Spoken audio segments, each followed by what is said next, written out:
Well, welcome back. I want to talk about the concept of the Index of Forbidden Books, which I actually have a copy of here from the 1960s, pretty much the last edition that was published. The Index of Forbidden Books went roughly from 1560 to 1966. So, right at the end of the Council of Trent unto 1966, right after the Second Vatican Council. Well, what exactly is the Index of Forbidden Books? Well, it's a catalog of books that the church says you're forbidden to read. You are not allowed to read them upon pain of mortal sin. So if you read them without proper authorization from the church, so unless you have, permission from your bishop or even the Pope, you incur the penalty, well, a number of ecclesiastical penalties, but also a moral penalty of mortal sin, which would cut you off from God,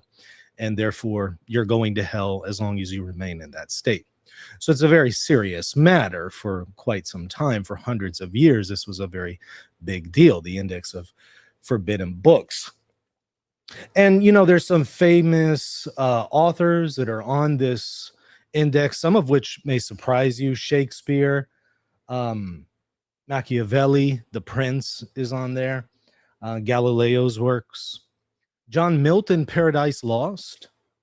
Victor Hugo's Les Miserables. Sorry, I'm not French. Excuse my pronunciation. Many others. Descartes, all sorts of figures are on there. There are some interesting figures you would not expect to be on here. There's Robert Bellarmine is actually on the Index of Forbidden Books. He's a doctor of the church. His writings are some of the most important in the Catholic Church, but there are some of his works on the Index of Forbidden Books. Kepler is on it. Immanuel Kant's Critique of Pure Reason.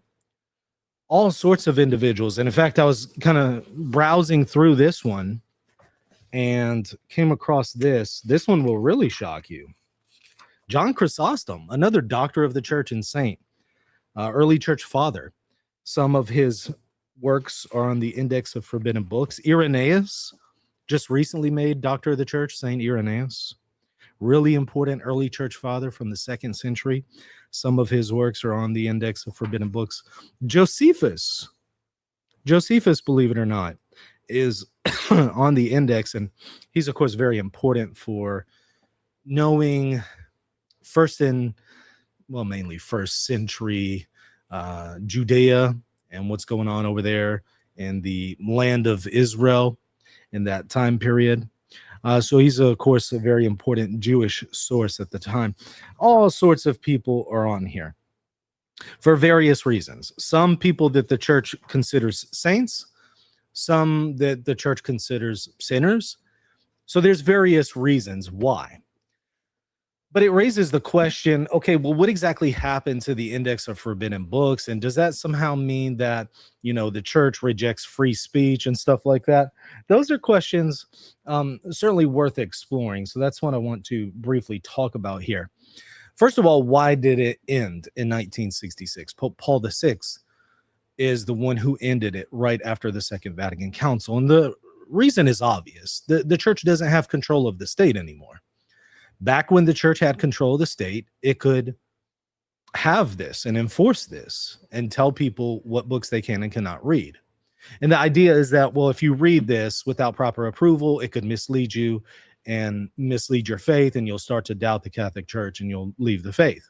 So the idea is pastoral. It's that, we don't want people to lose their faith in the church. This could be dangerous, so don't read this unless you have proper approval. You can enforce that when you have a papal army. You can enforce that when you have a Roman emperor or some other kind of monarch, Catholic monarch. You can't enforce that when you don't have a specifically Catholic state with a Catholic army that will back up what the Pope has on the Index of Forbidden Books. You no longer have that. And by 1966, especially after Vatican II, a lot of the Catholic states went secular and they took out their allegiance to Catholicism in their constitution right after Vatican II, and in part because of some of the documents of Vatican II. So that's why you see a change there. And then the question is, okay, well, is there still some kind of binding nature to this? Does that just mean that you can just open it up and, read all these works? Now, believe it or not, the church still says that there is a moral obligation to no longer read or to not read these things. But there's no longer an ecclesiastical penalty. So there still might be a penalty of you going to hell, a moral obligation to not read these things. But there's no longer going to be some kind of ecclesiastical penalty. You certainly won't be executed by the state or something like that, right? There's no more of these penalties. Back during the time when you had, for example, the Inquisition, you could enforce these things. And if a person doesn't listen to the church, they would be handed over to the state and executed. And you do have cases of that. In fact, we've discussed some of those cases before. And interestingly enough, Robert Bellarmine was over some of these cases. Because we were just speaking of Bellarmine earlier. It's curious some of the cases that he tried. Maybe I'll put a link to it in the show notes, and you can go and check that out if you haven't seen it already. But the church still says there's a moral obligation, right? So the threat of a spiritual threat to your soul, of going to hell, of being separated from God, the church still says is there. But as far as any kind of penalties in this world, in this life, they did away with that in 1966. And so let me share my screen and you can kind of see a quick summary of that. And then let's talk about the question of free speech. So in 66, St. Paul VI chose to discontinue the Index of Forbidden Books. Yet even with its withdrawal from use, the Congregation for the Doctrine of the Faith, now the Dicastery for the Doctrine of the Faith, this is that office, that teaching arm of the church that used to be the Inquisition. So this is the office that would used to put you on trial if you were to violate some of these things, or if you were teaching heresy. It would put you on trial. If you're found guilty of heresy, you would be turned over to the state, which was also in control of the Pope. If, for example, if you're in Rome, and the Pope would have his executioner put you to death, which he did on many occasions. The Pope had an executioner. Maybe we'll do a show talking about that at some point. So the Congregation for the Doctrine of the Faith, formerly the Inquisition, Roman Inquisition, released a notification by Cardinal Ottaviani, very interesting figure, in relation to the Second Vatican Council. He was very much on the traditionalist end of the spectrum, opposed a lot of the some of the more reformists at the Second Vatican Council. It says, to respond to the above mentioned questions, this sacred congregation for the doctrine of the faith, after having asked the Holy Father, that's the Pope, announces that the index remains morally binding. So it's still morally binding. If you were to go and read some of the works of Shakespeare, you go and read some of these works of, in editions of Chrysostom, you go and read some of these things. The idea is, well, it could still shake your faith. And so without proper guidance, unless you're properly formed, you shouldn't read it, because you could possibly lose your faith, and therefore that moral obligation is there. It's still therefore a grave sin, and if you do so with full knowledge and full consent, therefore it's a mortal sin. You're cut off from God. You're going to hell unless you restore your relationship with God through confession. So that's what's meant here by morally binding, not legally binding, not any kind of ecclesiastical penalties. Like the bishop isn't going to come out and slap you with some kind of excommunication, but your relationship with God may still be impacted. So that's what morally binding means. In light of the demands of the natural law, and also added to that, you look at the Old Testament, there's a forbidding of certain types of speech. There's blasphemy laws, death penalty laws associated with the concept of blasphemy. So you have that there. So there might also be a biblical argument for this, not just natural law. Insofar as it admonishes the conscience of Christians to be on guard for those writings that can endanger faith and morals. So if you're in a position where you're weak in your faith, you're morally obligated not to read some of these things. But at the same time, it no longer has the force of church law with the attached censure. So you won't necessarily be excommunicated. Your bishop won't impose some kind of penalty on you saying you can't come to communion for the next year. There won't be anything like that. And in a 1985 letter, Cardinal Ratzinger, also head of the Congregation for the Doctrine of the Faith, and then later Pope Benedict XVI, confirmed this moral force as binding. So he reiterates that's still applicable, and it's still applicable to this very day. But you don't have an updating of this because you don't have those church penalties associated with it. If the church at some point regains control of the state, you would probably see a reintroduction of the Index of Forbidden Books. So the question then that I want to just very briefly explore is one of free speech. The concept of free speech did not come from the church. It actually came from the Enlightenment, from secular figures in the Enlightenment. It's not a Catholic concept. It's not a Christian concept. It's not a Jewish concept. If you look at the Bible, certain forms of speech are forbidden, and there is a death penalty law associated with some forms of them. For example, blasphemy laws. So the concept of free speech is just simply not biblical. It's not Christian. You have many popes who spoke against it, wrote against it. Leo the 13th, if I recall correctly, was against some forms of free speech. Why do you start to see now like some Catholic content creators boasting of free speech and speaking very positively of it? Likely they don't know this. They don't know the history. They don't know what the popes have previously said on the matter. And they just assume, if they live, for example, in the United States where free speech is really big, they just assume this is a Catholic concept and a Christian concept. It's simply not. That doesn't mean there isn't some leeway, but on the whole, the church has always been qualified and still is qualified on the question of speech. For example, the church still teaches to this day, especially through the Second Vatican Council. In fact, I did a show covering this before. Some of the documents of Vatican II that talk about this. It does still limit speech. And the condition is this: if it's harmful for society, for example, it's forbidden. That's pretty broad, though, and that's vague and open to interpretation, what is considered harmful to society. But you'll notice with the Enlightenment and the concept of free speech, that kind of broad qualifier isn't accepted.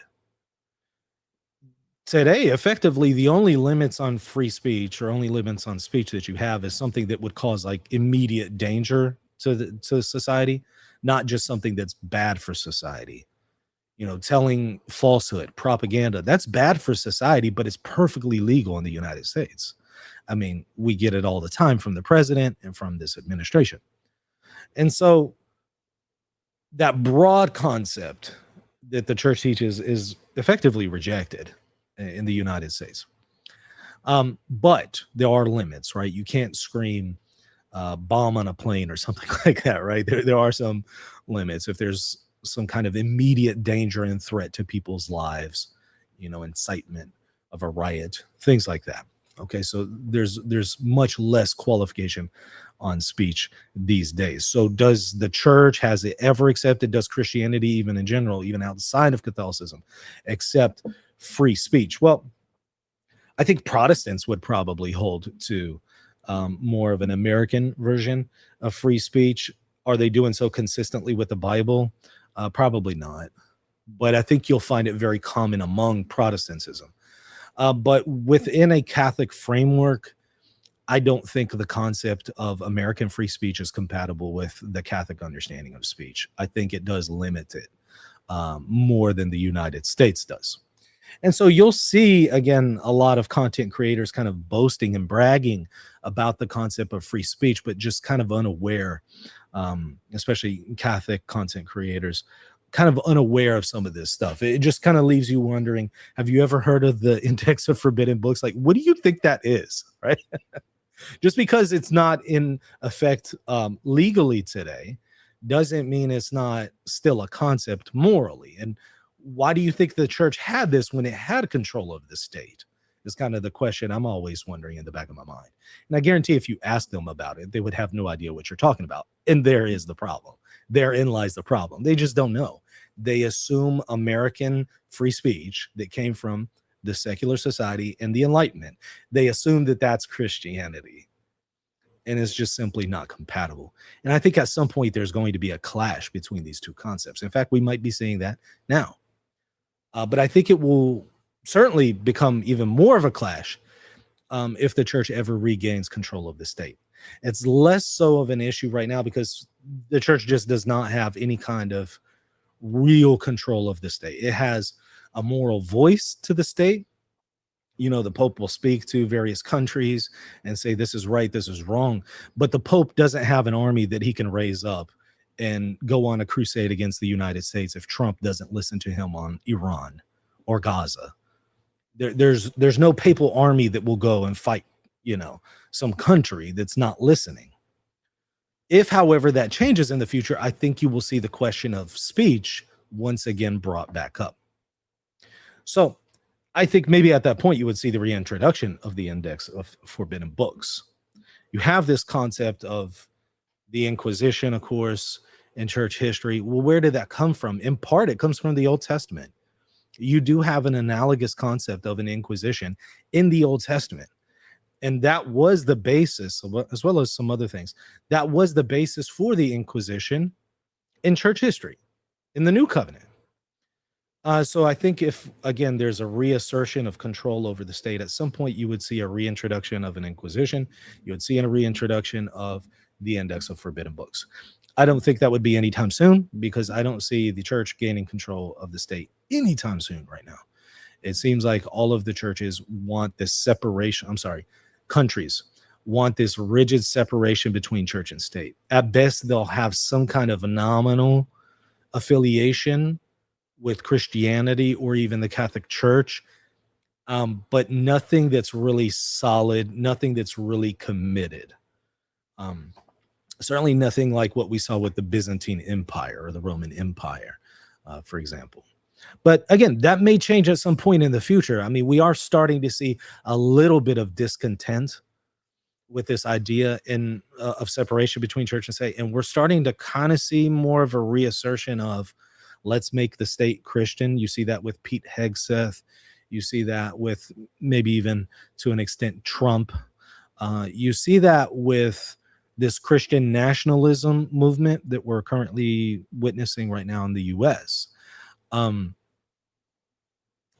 Might that go somewhere? Might there be, more of a assertion of these things? Perhaps, but this particular form appears to be more Protestant. Pete Hegseth is more Christian Zionist evangelical. Trump is also more of the charismatic evangelical leaning. I mean, he has Paula White as a spiritual director, if you will. So it's less Catholic, right? But J.D. Vance is Catholic. Marco Rubio's Catholic. If you start to see figures asserting more of a Catholic perspective and wanting to see laws back that up, you might start to see something like the emergence of a Catholic state again. And at that point, I think you would see the reintroduction of an Inquisition and the Index of Forbidden Books. Some people would love that. They would hail that as wonderful. Some people would hate that. They would say this is terrible. It just depends on where are you leaning more towards? What the church has historically taught or secularism and the Enlightenment. If you lean more towards the latter, you're going to hate the reintroduction of something like the Index. If you're going to lean more towards tradition and how things used to be kind of thing, and maybe even to an extent more of a biblical paradigm, you might lean more towards something like an Inquisition and the Index of Forbidden Books. So it just kind of depends on where a person is coming from, where their commitments are. Anyways, that's just a quick introduction to the conversation. Perhaps we could do something in more detail if you're interested. Of course, if you have any questions, drop them in the chat. Happy to answer them. Storyteller says, I don't think that will happen. Not anytime soon. I don't think that you're going to see anytime soon. No. But over time, I think that you would see if you have a Catholic state that is strongly Catholic in conviction and is legislating laws that are specifically Catholic and prohibiting freedom of worship, freedom of speech, and things like that, or at least things that would go against the Catholic Church, which is, again, the traditional perspective in the church. If you see a reemergence of that, it makes sense that you would have an Inquisition and the Index of Forbidden Books at that point. I mean, traditionally, um, the state, when it was Catholic, really leaned towards the only kind of expression of faith should be Catholic, at least publicly. Privately might be a slightly different thing, although there were some people who, even privately, if they were denying the resurrection or denying the Catholic faith, they could still go through the Inquisition and be put to death. We have seen cases of that. I've gone through the transcripts of cases of that. But it was more so if there's a public expression of these things, that was more severe. And so if you're like publicly asserting Protestantism and preaching Protestantism in a Catholic country, you know, that's going to go against the law. You're likely going to be tried by the Inquisition. If you persist in it and you don't repent, you would be executed by the state, because the state has these Catholic laws. All right. Anyways, a lot of people you mentioned at the beginning are things I had to read throughout my time in school. Yeah, indeed. I mean, just go through it. I mean, there's the copies of it online, right? And you could just see the names that are on here, and they're for various reasons, right? Like Chrysostom is a saint. Why is he on here? They might feel that a certain edition of his works is dangerous, or a particular work of his is dangerous for a person to read unless they're properly formed. And some of these other people are people condemned by the church. They're not saints. They're not doctors of the church. They're condemned as heretics. So there's different reasons for people appearing on this, but there's some pretty fascinating examples, right? The one that I always mention is, you've always heard, especially in more traditional circles, people say Rome will lose the faith and become the seat of the Antichrist. And they'll say that's a prophecy of Our Lady of La Salette. And I've always pointed out that's not actually part of the approved edition of that prophecy. It's actually on the Index of Forbidden Books. And so traditionalists that you would think would lean towards the Index of Forbidden Books actually aren't realizing that they're quoting something that was condemned by the church. A lot of people don't know that, so I bring it up pretty often. So usually I bring that up to talk about the index. And so yeah, there's some really fascinating examples of people in here. Again, you can find, if you don't have an actual copy, you can find editions online, or just lists of people. Maybe type in on Google famous people on the Index of Forbidden Books. Some pretty wild stuff. Stephanus was on here. I'm just looking at different names. Of course, Luther is on here, right? So people for different reasons at different times. Like I said, it went from 1560, right at the end of the Council of Trent, Pico, all the way to 1960. So this was in effect for quite some time. By the way, that doesn't mean you didn't have a restriction on speech prior to 1560. You did, but just the concept of an Index of Forbidden Books, formally, at least put out by Rome, goes back to 1560. All right, let's see. Great Wall says Vatican should do a series on what the church teaches and start getting things out there more. The magisterium seems to be occupied with all sorts of things that I don't know, kind of maybe seems like a waste of time compared to more meaningful conversations. So yeah, maybe there needs to be a shift there. Did you see the remaking of Ocarina of Time? No way. And on what system? On what platform? I suspect Switch. That was a dumb question, right? It could be PC, but I suspect Switch. I don't know. Like, I don't know about remakes. I mean, unless the visuals are incredible, maybe then. I don't know. I just kind of feel like more newer Zeldas, Breath of the Wild, Tears of the Kingdom, especially. I feel like those are the best. I don't know. Switch True trailers out there, visuals are incredible. I mean, I'll get it. I just don't know if it's gonna top Tears of the Kingdom for me. Poor Pico, he was hyped about his 900 theses before the Pope condemned them all. All right. All right, that's gonna do it for now. Hey, thanks so much for watching. Make sure to hit the subscribe button and the like button. We'll see you later.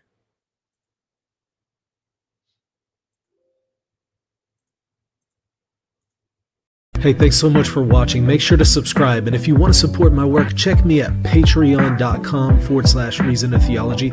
Also, check out my second channel, Knowledge and Wisdom, right here on YouTube.